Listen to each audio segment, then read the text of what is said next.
We've been getting a lot of hits on these videos we've been taping down here and posting on YouTube. You probably notice I deleted a lot of those videos except for the Mazda videos.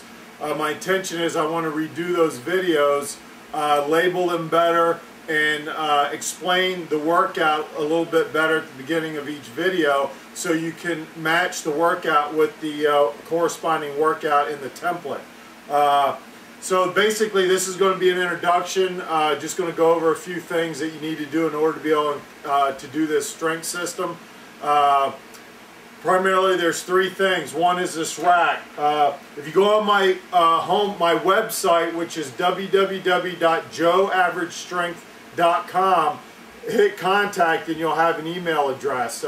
You can email me with any questions that you have, and also I have this rack, a blueprint of this rack that I can email to you that then you can take to a welding shop and have them make a rack just like this. It's important that you get a rack like this if you want to do the type of training that we do with the bands.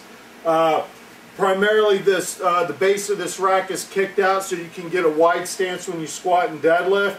It also has an attachment for the bands, and most important, this rack is bolted down into this deadlift platform. In order to develop the strength that you see on these videos, you got to be able to train with the heavier band tensions.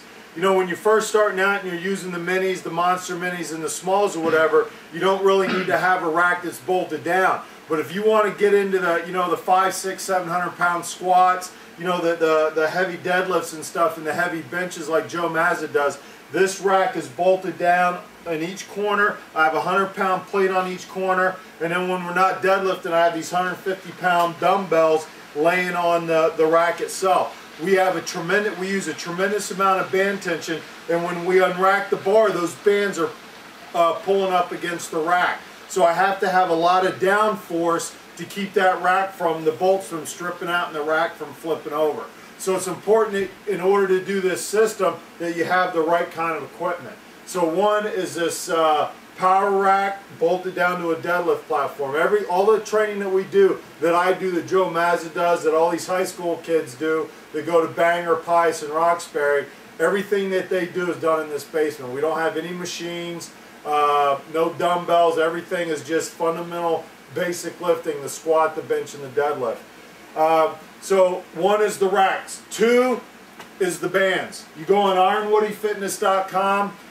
John has all the bands that you need. I've been using his bands for years. There's other people out there that sell bands, but I can tell you his bands are the best. I've never had a band that is broken or torn. Some of these bands that I've had, I've been using for 3 or 4 years. I don't even have a nick in them. So ironwoodyfitness.com, that's where you go to get your bands.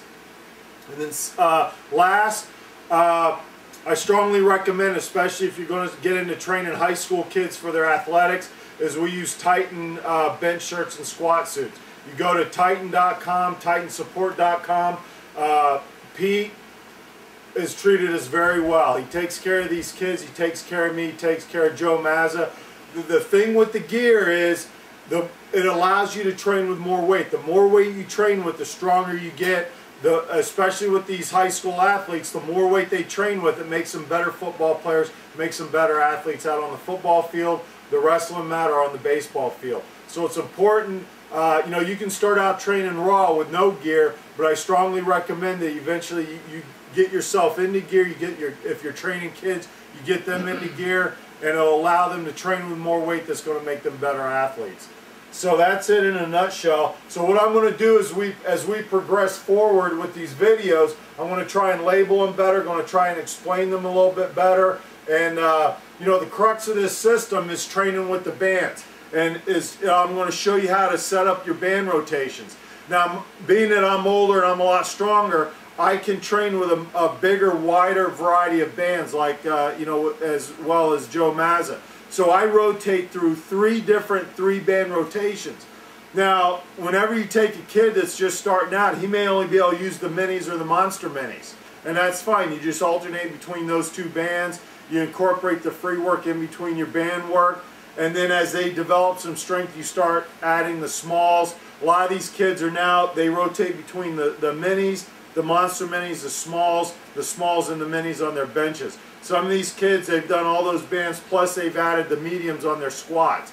And it's taken them a while to get to that kind of band tension. So when you're first starting out, especially if you're starting out with kids, you're not going to be able to do the band rotations that I can do or that Joe Mazza can do. It takes a while to develop your band strength.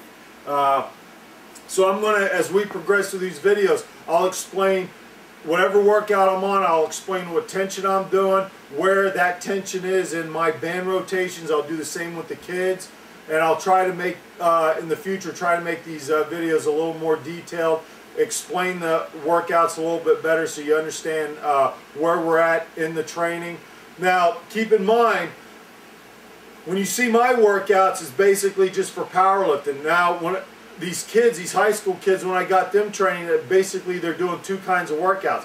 One is they'll be training, depending on what time of year it is, they'll be training for their athletics, which they do a lot more band work. I may have those kids do band workouts 3 weeks in a row before they hit a free weight. Training with the bands is going to benefit them more for their athletics than the free weight work will. Now that these kids are getting ready to do a powerlifting meet in 2 weeks, the last several weeks they've been doing more of a powerlifting template, which is bands 1 week, free weight the next, followed by bands. And every time we do a band workout, it's always a different band tension. So the next couple weeks, the videos that we'll be posting of these kids is more geared towards their getting ready for this powerlifting meet. But every time they do a workout here, whether it's with bands or free weight, it's still benefiting their athletics. So we're going to kind of mix things up a little bit with their training with their athletics and training with their powerlifting. I'll try to do the best that I can to explain that.